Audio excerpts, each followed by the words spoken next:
Sir, the latest reports show enemy forces massing here. I see. Your recommendation? A pincer movement from the north. Sir, enemy armor is massing here. How many divisions? At least 5, sir. Their supply lines are vulnerable. Get confirmation. May 4th, 1945. Supreme Headquarters Allied Expeditionary Force, Rams, France. General Dwight D. Eisenhower is reviewing German surrender protocols with his Chief of Staff, General Walter Bedell Smith. The war in Europe has days left, maybe hours. The Third Reich is collapsing from every direction. This nightmare is almost over. Then a staff officer enters the room. He's holding a field report. His face is tight. Smith takes the report, scans it, and his expression changes, sir. Smith says, "We have a situation with Third Army." Eisenhower looks up from the surrender documents. Patton's in Linz. Eisenhower blinks. Linz? That's in Austria. That's... Smith nods slowly. 80 miles past his stop line, sir. And the Soviets are 30 miles east. The advance must begin at dawn. Understood, sir. All units are ready. Good. No delays. The flank is exposed. We must attack now. Patience. The intelligence reports are not conclusive. Understood, sir. The room goes silent. If you're fascinated by the untold stories of World War II, the decisions that shape history, and the moments that never made it into the textbooks, then you're in the right place. This is WWE2 Elite, where we bring you the real stories behind the headlines. Hit that subscribe button, tap the like icon, and drop a comment below, telling us what World War II topic you want us to cover next. Now, let's get into this story. Eisenhower stands up and walks to the wall. His finger traces the line from the Enns River to Linz, 80 miles, through mountainous terrain. Third Army wasn't supposed to move at all. They were holding at the Enns River per explicit orders from Reshaped. Orders that came from agreements made at Yalta in February. Agreements between Roosevelt, Churchill, and Stalin about occupation zones in post-war Austria. When did he cross the Enns? Eisenhower asks. May 2nd, sir. 0400 hours. The enemy is advancing. We must act now. Understood. What are your orders? Mobilize all forces immediately. The eastern flank is collapsing. We must reinforce immediately. I agree. Issue the orders at once. Yes, sir. No authorization requested. Eisenhower stares at the map. The Enns River was the agreed stop line. Everything east of the Enns was designated for Soviet occupation. That was signed. Delivered to Moscow. That's impossible, Eisenhower says quietly. We have explicit agreements with the Soviets about stop lines. Smith pulls out another document. Field Report 33782. Third Army elements secured Linz at 060. Hours May 4th. Bridges intact.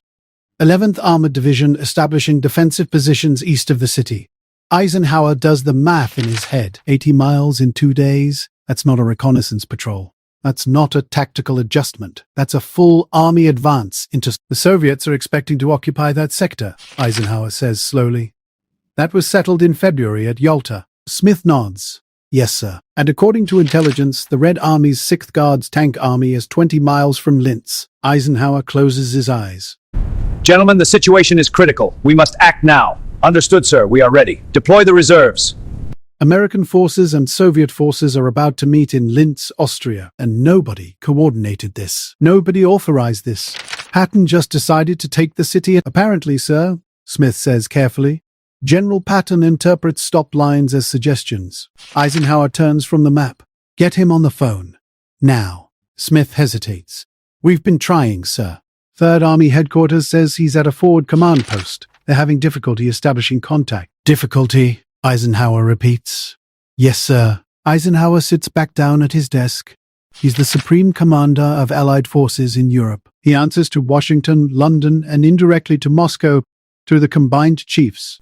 And one of his army commanders just seized a city in the Soviet occupation zone without orders. Keep trying, Eisenhower says, and get me everything we have on every unit, every forward element.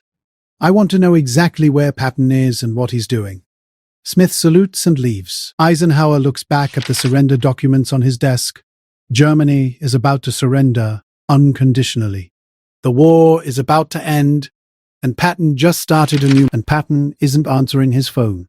It takes 4 hours. 4 hours of radio calls, field telephone relays and messages passed through Third Army headquarters before Eisenhower finally gets Patton on the line.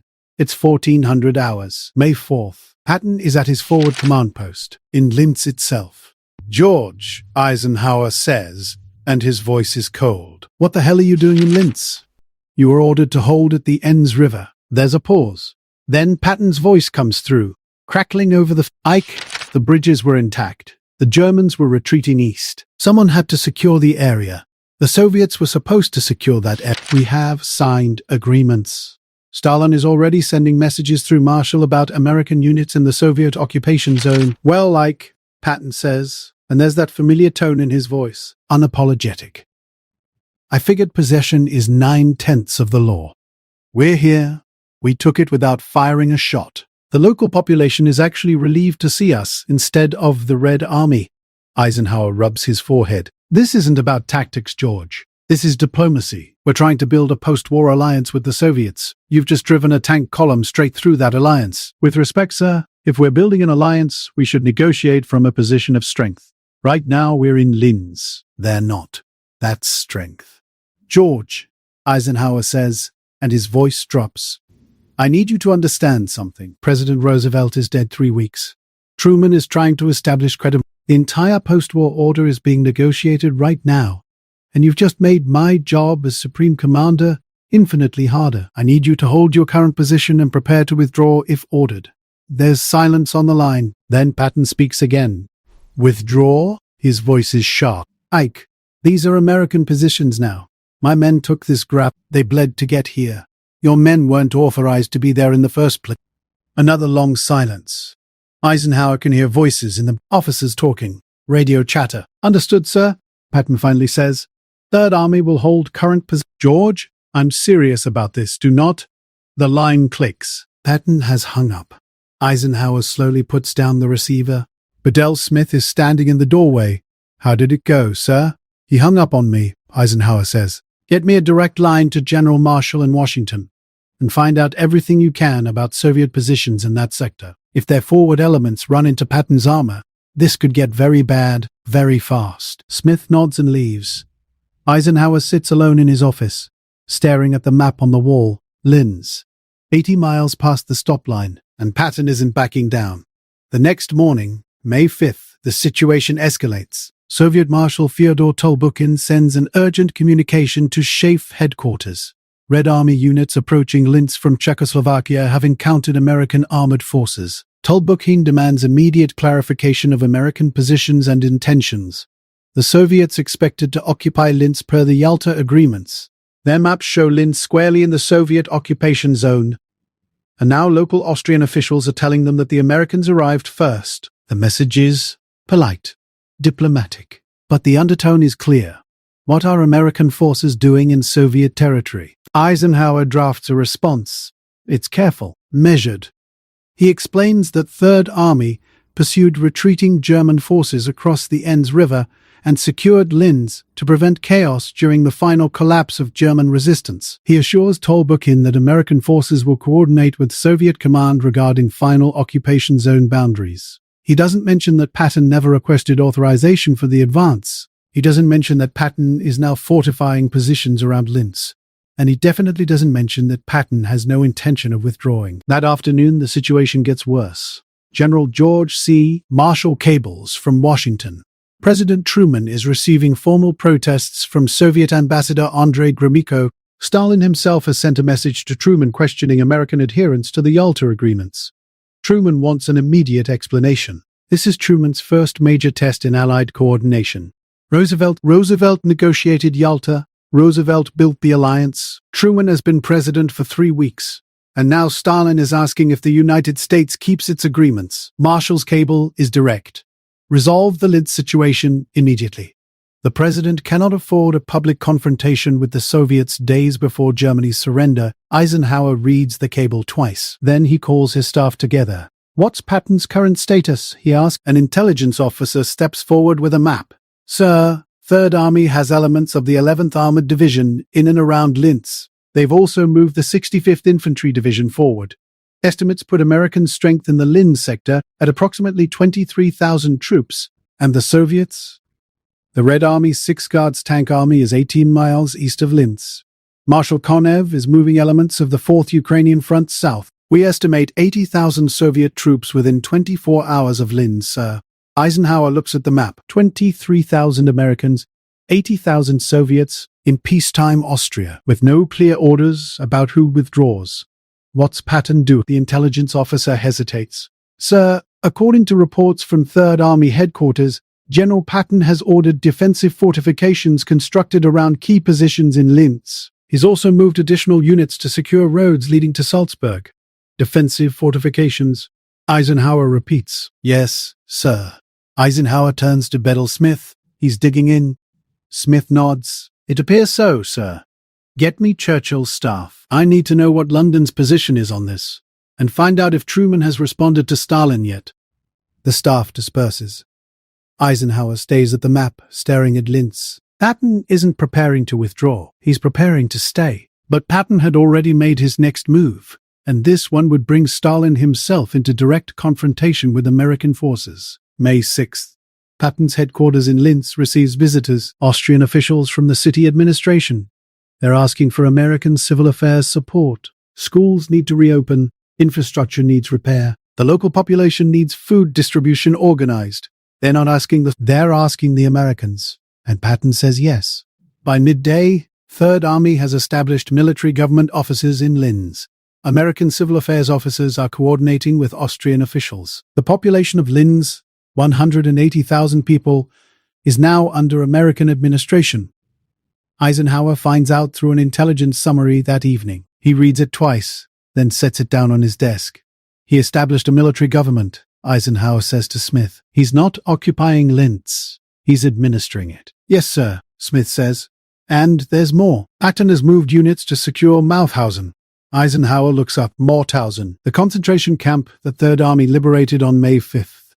One of the worst camps the Allies have found. Tens of thousands of prisoners. Evidence of mass murder. Mauthausen is 15 miles east of the Enns, Smith continues. Technically in the Soviet zone per Yalta. Patton has positioned the 11th Armored to maintain control of the camp and surrounding area. Eisenhower is silent for a long moment. Mauthausen. If 3rd Army withdraws, the Soviets take control of the prisoners. The evidence. What's the Soviet reaction? Eisenhower asks. Smith pulls out another cable. Marshal Tolbukhin has sent a second communication.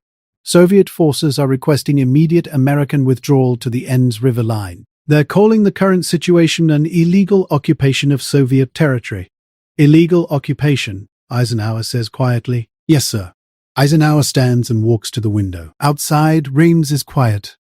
The war is almost over. Germany is about to surrender, and his 3rd Army commander is in a standoff with the Red Army over Austria. Any incidents? Eisenhower asks. 2 reports of Soviet reconnaissance patrols encountering American positions. No shots fired, but tensions are high. Both sides are watching each other. Eisenhower turns back to Smith. Draft a withdrawal order. 3rd Army is to pull back to the Enns River within 48 hours. I'll sign it in the morning after I speak to Marshal. Smith nods. Yes, sir. And General Patton? Tell him I'm flying to Austria. I'll deliver the order personally. What Eisenhower didn't know yet was that Patton had already issued orders that would make withdrawal virtually impossible. That same evening, May 6th, Patton meets with his division commanders at his headquarters in Linz. The 11th Armored Division Commander, General Charles Kilburn, is there. So is Major General James Polk of the 65th Infantry Division. Patton spreads a map on the table. Gentlemen, Patton says, we're staying in Linz. Kilburn glances at Polk. Sir, Schaeff hasn't authorized. I don't care what Schaeff has or hasn't authorized. Patton interrupts. We took this ground. We're holding this ground. The Soviets want it? They can ask politely. General Polk says carefully. The Soviets have significant forces moving into the area. If they decide to press the issue, then we'll have a problem, Patton says. But that's their problem, not ours. We have the best defensive terrain between here and Berlin. We have the local population on our side, and we have Mauthausen. Those prisoners aren't going under Soviet administration, not while I'm in command. Kilburn nods slowly. Understood, sir. What are your orders? Fortify every key position. I want defensive lines established on the roads leading into Linz from the east. Coordinate with civil affairs to integrate the local population. Make this, sir, Polk says. Eisenhower is going to order us to withdraw. Patton looks at him. Probably. But it takes time to withdraw an army. Logistics. Coordination. Could take a week. Maybe longer. A lot can happen in a week. The division commanders exchange glances. They understand. Patton is buying time. One more thing, Patton says. No incidents with Soviet forces. If their patrols approach, be polite, professional, but don't move. Understand? Yes, sir. Both commanders. Patton nods. Good. Dismissed. After they leave, Patton's intelligence officer, Colonel Oscar Koch, approaches. General, Koch says quietly, this is going to create a crisis at the highest levels. I know, Patton says. That's the point. Sir? Patton looks at the map, at Linz, at the Soviet positions to the east, at the line that marks the Yalta Agreement boundary. We just spent 4 years defeating Germany, Patton says, and now we're going to hand half of Europe to the Soviets.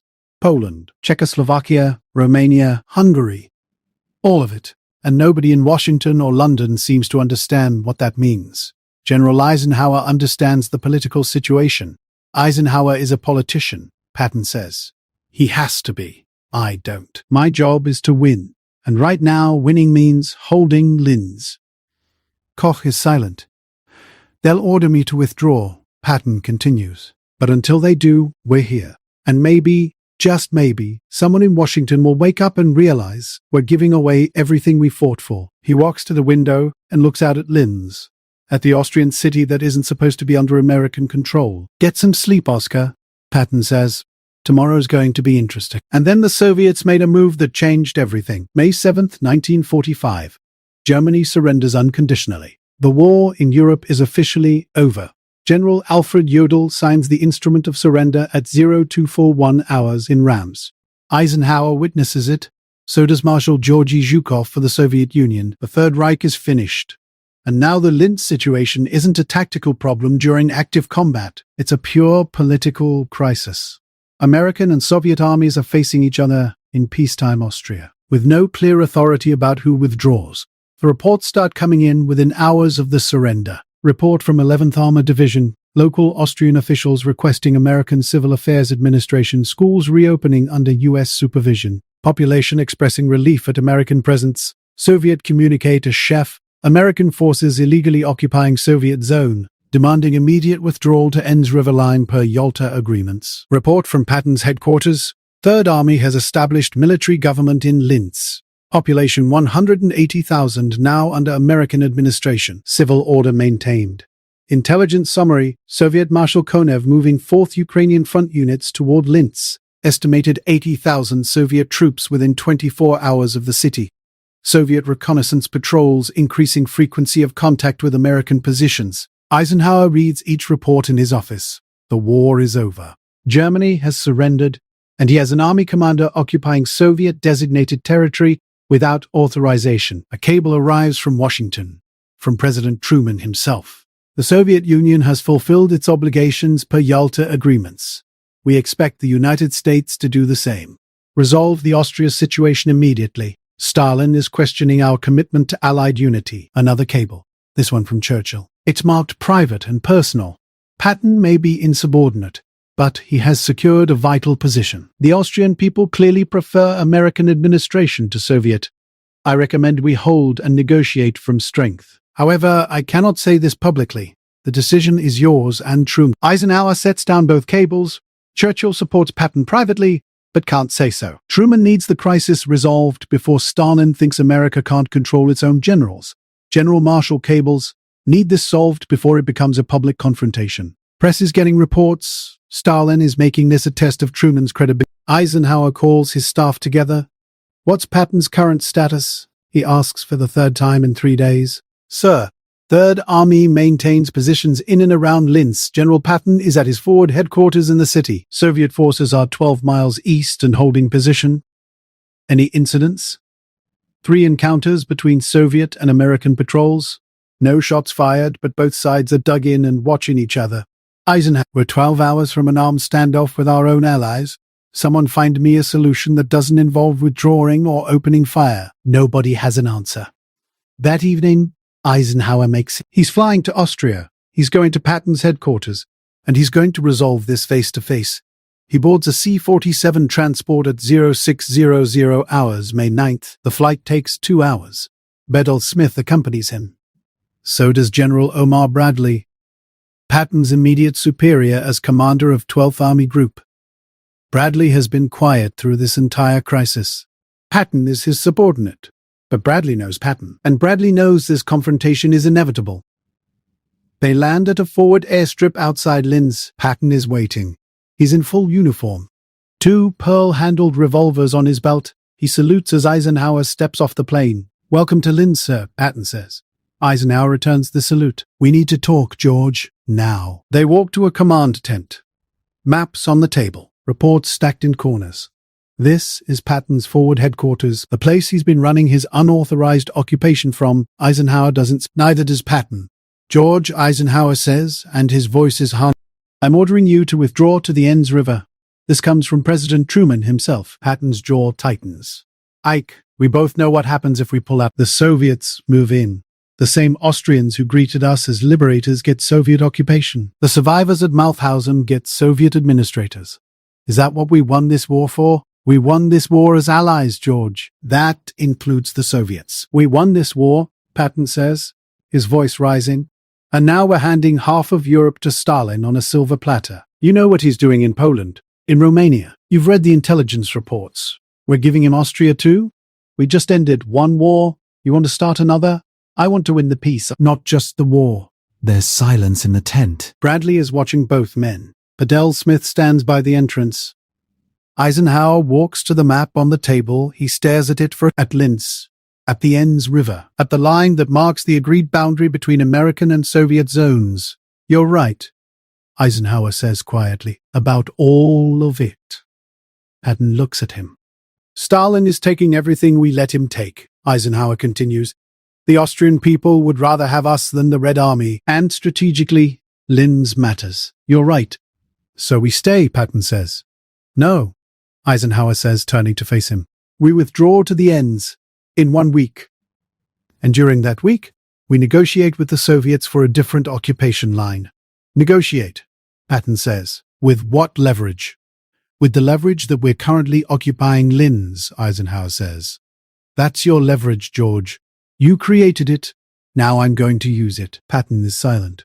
1 week, Eisenhower says. "I'll delay the withdrawal order for 1 week.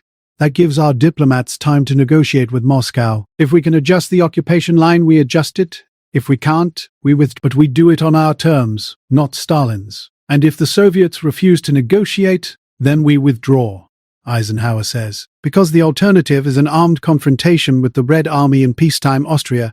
And that, George, is not an option." Patton walks to the map. He stares at it. At the city he sees without orders. At the ground his army holds. 1 week, he says finally. 1 week, Eisenhower confirms. Patton turns back to Eisenhower. His face is hard. His voice is controlled. "Ike, I hope someone understands that we're on the eve of giving away the fruits of our victory to a potentially more dangerous enemy than the one we just defeated." The words hang in the air. Eisenhower doesn't respond immediately. He looks at Patton, at the general who just articulated what would become the Cold War in May 1945, before anyone in Washington or London was ready to hear it. "I understand, George," Eisenhower says quietly. "I understand exactly what you're saying." "Do you?" Patton asks. "Yes, and so does Churchill, and so does half the intelligence community. But understanding isn't the same as acting. We have agreements. We have alliances. We have a president who needs to build credibility with Stalin to manage the peace. And we have you, in Linz, without authorization, creating an international incident. I created an opportunity," Patton says. "You created a crisis," Eisenhower counters, "but you also gave us. So, I'm using it.